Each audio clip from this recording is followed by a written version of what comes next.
Kenya will soon be sending a number of health workers to the 3 most affected countries in West Africa as part of its contribution.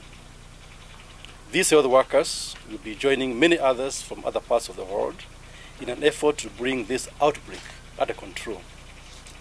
As we assist the affected countries, our country has to assist Kenyans who are stranded in these countries following the temporary suspension of the flights.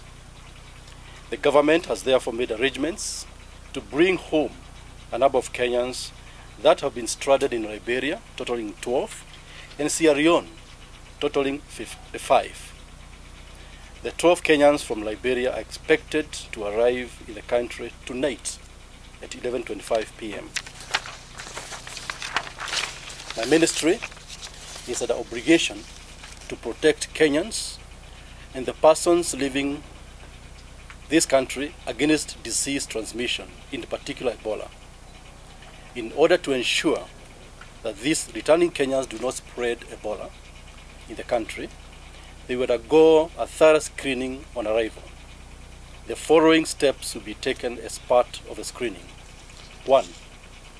All details of the returning Kenyans have been given in advance to the Ministry of Health by the Ministry of Foreign Affairs. 2.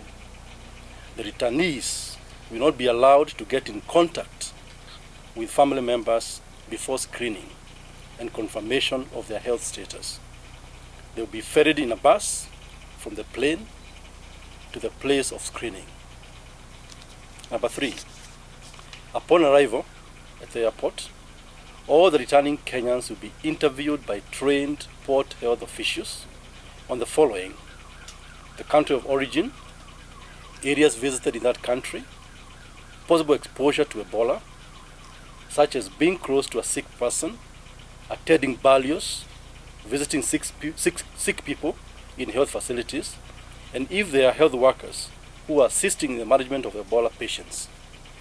They will also be interviewed on signs and symptoms of Ebola, and they will also be required to give genuine physical and telephone contacts that will be used while they are in Kenya for the next 21 days.